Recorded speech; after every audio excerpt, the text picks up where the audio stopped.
Hey, it's Nick from Affinity, and I'm with VHS Collection. Hi, how are you guys? Good. Glad to be here. Good. So you just came off the stage from playing Gov's Ball. How'd that feel? Good. Oh, good. Hot, good energy, live, awesome. Did you feel like the hometown advantage since you're from New York City? A little bit. I think so, yeah. A little bit. People knew the words and the New York City songs rung out well, Yeah. which is good. Good. So you're coming up with your debut EP this summer. Is there album? Sorry, your debut album this summer. Is there anything we should expect from it? Greatness. Expect to be disappointed? No.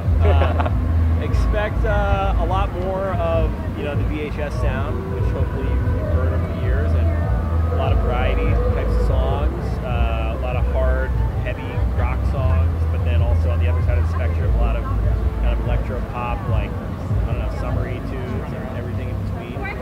And we spent a lot of time on it, so we hope you guys like it. Yeah. Because you released one that's your single from the album. So what was the process behind making that? Make one? Yeah.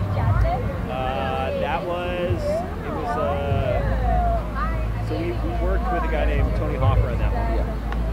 And I had written the original kind of idea for the song that I showed to these guys. And we went in with Tony and we kind of developed the song, over the course of a week. And we had, I don't know, what else can we say about one? It was a good process in the studio. Working with Tony was great. It was a first experience for us, and it went really well. So we were really pumped with the final product. We kind of felt like it felt like the natural kind of balance for us. We always look for a certain balance of like synths and guitars and electronic and rock and kind of live and kind of produced. And there's got to be a balance of all these things, and there has to be on top of that a good song that we kind of believe in lyrically and melodically. And I feel like one felt like it was pointing in that direction right from the beginning, but it definitely took us a couple of weeks to kind of fine tune it into like what it is today. And we were messing around with all sorts of old synthesizers and trying out all sorts of different stuff and try to kind of get this big like M83 Naked and Famous-esque sound that we wanted out of the song. Tony Hoffer was the one who ultimately mixed it, and we're really happy with his mix. And, I think people have been responding well to it. Yeah. How'd you find your style and sound? Like you said, 80s pop, synth. How'd you find that? How'd you find you wanted to make something like that?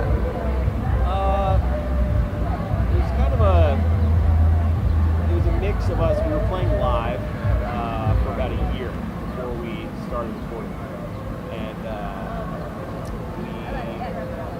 we ultimately went into the studio and we had this vision for the sound when we were playing live, but we never really achieved it until we started kind of getting into producing. And our initial EP, we kind of had certain bands that we knew we really liked. We were pointing towards that direction in terms of these kind of rock band, but bands with the kind of dancey, synthy sound. And I don't know. I mean, it was just in some ways what came naturally to us, I think. I'd say it was an odd confluence of events. It was kind of three musical personalities that had strong overlap, but also strong differences in what we thought and were grounded in. And when we blended those together, there was obviously a natural tug of war and push and pull, and no, this is good, this is wrong, and the perfect mix of when we're all like, oh shit, that's on spot, is kind of right where we're in the sweet spot of a VHS tune, and it kind of mixes the best of all three personalities, and it's kind of what has now become the core VHS sound. And I think we're honing in on that more and more as we recognize what it is to be a VHS sound, and we're saying, okay, let's even evolve that further. So. Yeah, I feel like it's taken some time for us to actually maybe articulate what it is, or have a clear vision of what it is. But we knew from the beginning we were always pulling individual bits from different bands. It might be a band from the 80s or a band from today, a modern band. It might pull a certain guitar style or a certain synth sound or a certain beat or something from from those bands, and it's always kind of pulling in from all these different directions. And eventually, that's kind of informed, I guess, what our sound is. So, when you first started out, were all your sounds like completely different, and then you meshed into one like VHS sound per se? Meaning like individually? Yeah, individually.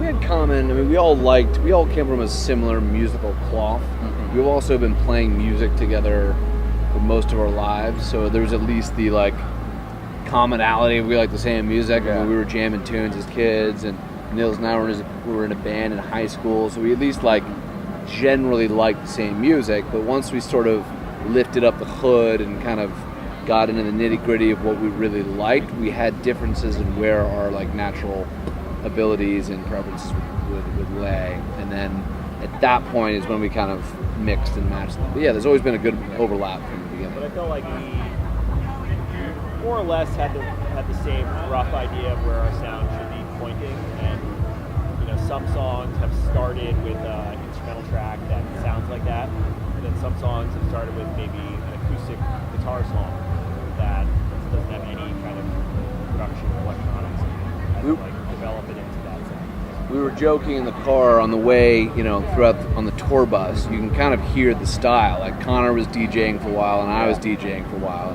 I was putting on some like Cat Stevens and some like Meatloaf and some like 80s like random shit and stuff like that. And he was putting on like a lot of like cool kind of trancey electronic stuff and some modern stuff. And you could just see where kind of the natural stuff was laying.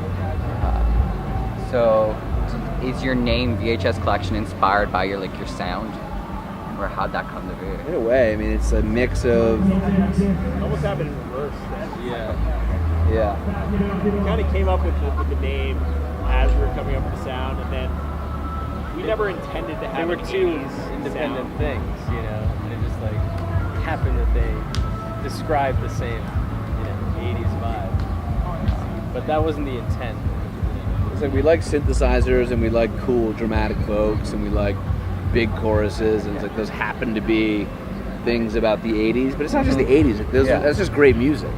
It's not like just an 80s thing. Like we're just going to essentially, in 20 years, it's not going to be an 80s thing. It's just going to be like a great music thing. We never set out to do an 80s thing. I mean, maybe there were elements of the Talking Heads or the Cure or something that we liked, but there were just as much many more 90s influences from the 90s or from 2015. Yeah. So we always find it odd when we're like, what's with the 80s thing? And also the VHS tape is not even an 80s, it's like a 90s thing. True. We weren't really around in the 80s, so it's not like.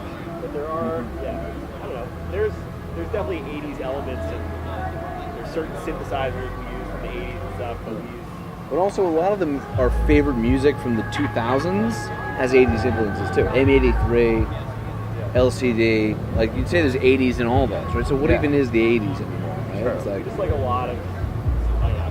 We like to really go deep with the productions and play around with lots of different parts. I mean, they're not, maybe to a fault, they're not always like the simplest songs, but we kind of have fun making songs in that way. Yeah. So you guys are independent. So, and you're one of the biggest independent bands out there. How does that feel being independent? It feels good in some sense. It's like you're always kind of going uphill, but at the end of the day, everything we've done for ourselves and we've done through our fans, right? So it's like we really feel like it's kind of us and the fans together as a collective unit that have like gone every step of the way, and we're eternally grateful that we get to kind of have our own rapport with all the supporters. And the other side of it, like, it's tough. Like you're running your own business, you started your own thing. You do everything. There's 1,000 different details. It's very difficult. A lot of bands who have major labels will have somebody who's been doing this for 20 years advising them on lots of stuff. We've had to figure it all out ourselves and try to make those connections ourselves. It's been a challenge, but luckily we've been able to kind of get some great people helping us. And luckily, festivals like Gumball are still in to book us, even though we're not on a big label. So it's good. So would you always want to stay independent and not go to a label due to that creative control? Not initially. I mean, initially I think we wanted a label, and then it just didn't happen. So I think we release music ourselves, and we started to get traction ourselves, and we started to build our relationships with all sorts of other people in the industry who were down to help us and like the music. And I feel like we actually need one. currently, yeah, we feel like we're finally starting to see the benefit of being independent. What advice would you give to like other independent artists out there, like hoping to make it? I mean, first and foremost, be very careful about the music that you make, and don't feel like you have to just put something out immediately. Like we have a pile of hundreds of songs that we've thrown out that we didn't think were good enough. So I would say focus on that primarily, and be very selective about like your best stuff. And then once you do that, I don't know, maybe just keep at it. It doesn't happen overnight, and we got a couple really great opportunities early on, but it's still been a very kind of long road for us, and we still feel like we have a long way to go, to get where we want to go. I would say don't assume anyone will do anything for you. You must do everything yourself. Like, no one cares about the project as much as you do. And also, never forget that this is the hardest working industry of all time. You have to work harder at this than you would ever imagine. It's strange sometimes. It's rock and roll and it's music and everyone's having fun, but at the end of the day, you got to wake up every day and put in a full hours there.